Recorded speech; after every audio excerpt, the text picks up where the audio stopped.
अस्सलाम वालेकुम नाज़रीन, जाज़ेब अब्बासी एक नए यूट्यूब प्रोग्राम के साथ हाजिर है। 3 बड़ी खबरें जो सुप्रीम कोर्ट ऑफ पाकिस्तान से मुतालिक हैं उसके ऊपर बात करेंगे। सबसे पहला मामला नैब तरामीम के ख़िलाफ़ केस है। आप जानते हैं PDM हुकूमत 16 माह तक बरसर इक़्तिदार रही और उन्होंने इस दौरान नैब कानून में तब्दीलियाँ की। उन तब्दीलियों को पाकिस्तान तहरीक इंसाफ के सरबराह इमरान खान ने सुप्रीम कोर्ट ऑफ पाकिस्तान में चैलेंज किया। 53 समातें हुई और फिर उसके बाद सुप्रीम कोर्ट ने उस केस का फ़ैसला महफूज कर लिया। लेकिन बड़ी ही दिलचस्प सूरत हाल है जनाब, और एक बड़ी इंटरेस्टिंग चीज़ सामने आई है और वो ये है कि chief justice of Pakistan Umar Ata Bandial साहब के जो असिस्टेंट हैं, कोर्ट असिस्टेंट हैं, उनकी जानिब से एक सवाल फ्रेम किया गया और वो सवाल फराहम किया गया फ़रीक़ैन को, बिलखसूस जो हुकूमती वकील हैं, वफाकी हुकूमत के वकील एडवोकेट मखदूम अली खान साहब को, और उनको ये कहा गया कि आप हमें इस सवाल का जवाब दें। वो सवाल क्या था? सवाल ये था कि नैब अदालतों से जो केसेस दीगर कोर्ट्स में मुंतकिल हो रहे हैं कि इनका इख्तियार समात नहीं रहा, वो केसेस किस फोरम के ऊपर जाएंगे। और ये सवाल का जवाब कब दिया गया? 9 सितंबर को। ये बहुत इम्पोर्टेंट इशू है। अब आप इस बात को ज़रा थोड़ा सा इसको समझें कि ये केस जो 2022 से चल रहा है, 15 महीने तक इस केस के ऊपर समाअत होती रही, लेकिन सितंबर में जब इस केस कंक्लूड होने के करीब था, उस वक्त भी कोर्ट के जहन में ये सवाल था कि ये केसेस किस फोरम के ऊपर जाएंगे। इसके ऊपर वफाकी हुकूमत के वकील ने जवाब दिया। वफाकी हुकूमत के वकील एडवोकेट मखदूम अली खान साहब ये कहते हैं कि सबसे पहले तो जनाब एक पार्लियामेंटेरियन होना ये कोई बुरी बात तो नहीं है, क्योंकि असल सवाल यही था कि वो पार्लियामेंटेरियन जिनके केसेस 50 करोड़ से कम मालियत की करप्शन की बुनियाद के ऊपर दीगर फोरम्स के ऊपर, या ये कह दिया गया कि एहतसाब कोर्ट्स उनको नहीं सुन सकती, वो किस फोरम के ऊपर जाएंगे। तो उस पर एक तो वफाकी हुकूमत के वकील ने ये कहा कि एक पार्लियामेंटेरियन होना ये कोई मायूब बात नहीं है, और उसके साथ साथ उन्होंने ये भी कहा कि इस हवाले से दीगर फोरम्स, जैसे अगर कोई करप्शन का इशू है तो करप्शन लॉ मौजूद है, इसी तरह से अगर कोई टैक्स का इशू है तो FBR मौजूद है, दीगर फोरम्स मौजूद हैं।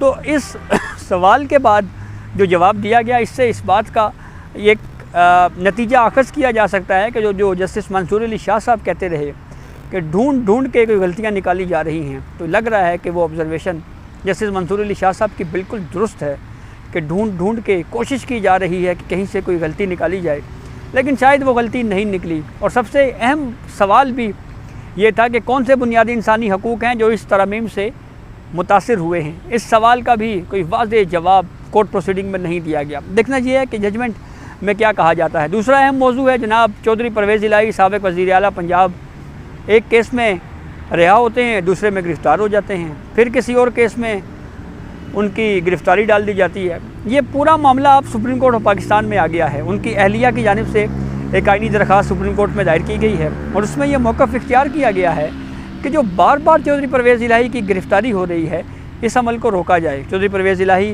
का बैकग्राउंड बताया गया, उनका एज फैक्टर कोर्ट के सामने लाया गया कि 70 साल से ज़ायद उम्र उनकी हो चुकी है, और इस तरह से बार बार एक केस से में रिहाई के बाद दूसरे केस में उनको तलब करना, दूसरे केस में उनको गिरफ़्तार कर लेना, फिर वहाँ से रिहाई, फिर तीसरे केस में कभी MPO, कभी क्या। तो तमाम चीज़ें सुप्रीम कोर्ट के सामने रखी गई हैं और कहा गया है कि बुनियादी इंसानी हकूक़ की खिलाफ वर्जी हो रही है। Supreme Court of Pakistan Chaudhry Pervaiz Elahi को ज़ाती हैसियत में तलब करें, और फिर उसके बाद ये जो बार बार गिरफ़्तारियों का अमल है इसको रोका जाए, और ये हुक्म दिया जाए कि किसी भी केस में चौधरी परवेज़ इलाही को जो है वो गिरफ़्तार नहीं किया जाएगा। तीसरी खबर, एक और पटिशन सुप्रीम कोर्ट में आ गई है ऑफिशियल सिगरेट एक्ट और आर्मी अमेंडमेंट एक्ट के ख़िलाफ़।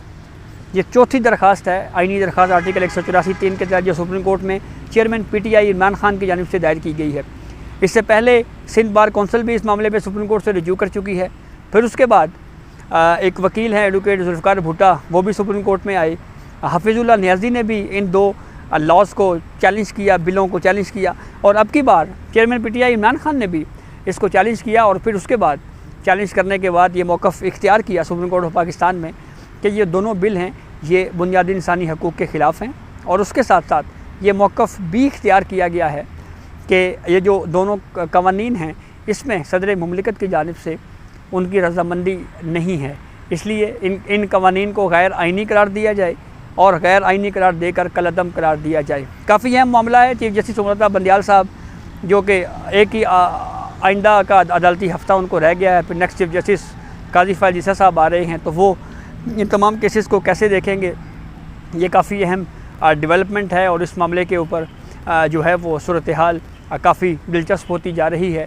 तो इस मामले के ऊपर अब जो मज़ीद मामला है उसके ऊपर अब देखना ये है कि सुप्रीम कोर्ट ऑफ पाकिस्तान क्या करती है। तो ये अब तक की अपडेट थी जिसे हमने आपको आगाह किया। बहुत शुक्रिया।